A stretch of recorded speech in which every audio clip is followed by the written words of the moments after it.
Whenever we think of a luxury watch, the first brand that comes to mind is a Rolex. Rolex has become a symbol of status and luxury. Rolex makes billions of dollars each year and is owned by a charitable foundation. So no one really knows how much money Rolex makes or where those profits go. Even though Rolex makes nearly 1 million watches every year, you still can't go simply walk into a store and buy one. They're more secretive than the Swiss banks that store their profits. But it's just a watch, right? Which shows time. A 10 lakh rupee Rolex and a 1000 rupee watch shows the same time. So how is Rolex selling their watches for 10, 20 or even 30 lakh rupees while every other Indian watch company is struggling to sell their watches? How did Rolex become associated with luxury?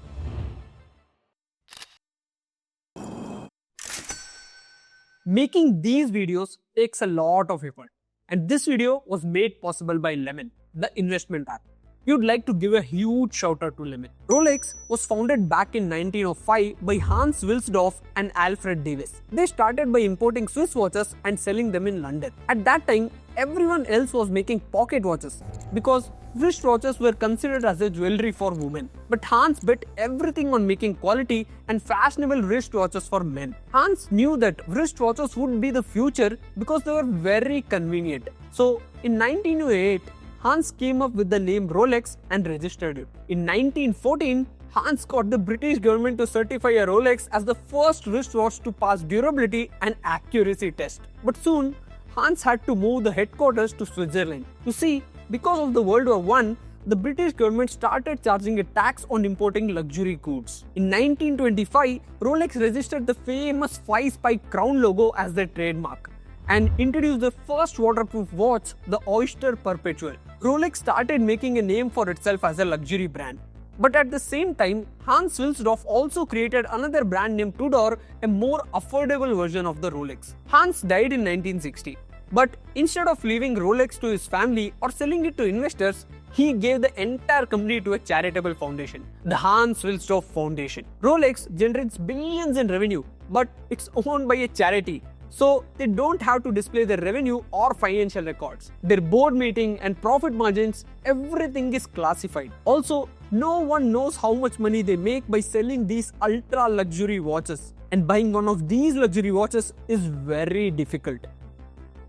The retail maze.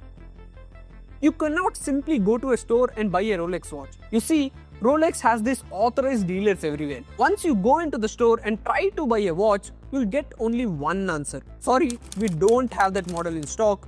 Would you like to join the waitlist? It may be any model, but the answer will be the same. This waitlist has created a lot of frustration among many watch collectors. But the waitlist isn't really a list. It's like a relationship game. You see, to purchase a Rolex, you'll have to create a very good profile or relationship with the retailer. Usually, it means that you'll have to make a few other purchases before you get your hands on a Rolex. Authorized dealers decide who gets what watch based on their purchase history and relationship with the brand, and other factors like what you do for living. For example, if you're a CEO of a big company or an IAS, you'll get the watch quickly. So if you decide to buy a Rolex for 25 lakhs, you have to be ready to spend another 15 to 20 lakh rupees. And if you are buying a Rolex, you'll have to pay from your own personal account. No credit card or papa ka paisa. And once you're on the wait list, they'll randomly call you and inform you that your watch has arrived and you can collect it from the store. It may be 6 months or 2 years after you place your order. There is no fixed time period. The long wait and hectic process of buying a Rolex has created a whole new market for the Rolex watches.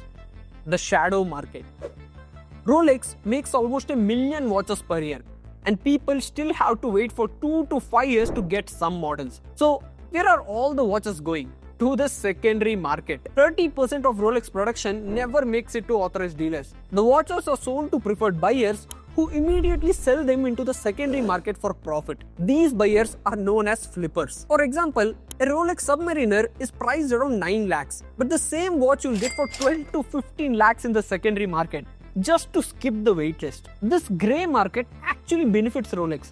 It keeps their brand image exclusive, and the brand also ensures maximum profit extraction from the market. In fact, Rolex watches are also used to launder money because anyone can wear one and travel to a different country and then sell it there. Also, a common thing we hear is buy a Rolex, it will only go up in value. People treat it like an investment and expect returns because you've seen some models doubling or even tripling in price in the secondary market. But not every Rolex is an investment. Models like the Daytona, Submariner and GMT Master often sell for way above retail price because of their limited supply and high demand. These are the so-called hype models. But many other Rolex watches like the Cellini line or two-tone Datejust don't appreciate at all. The illusion of Rolex being a guaranteed investment comes from the market of flippers and collectors driving up the hype on a few rare models. Rolex is a luxury item, not a stock or a bond. The real investment is in the status symbol. That's it.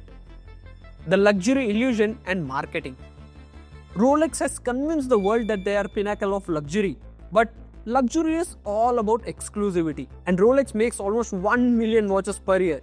In comparison, Patek Philippe makes just 62,000 watches per year. So how is Rolex luxury? Simple.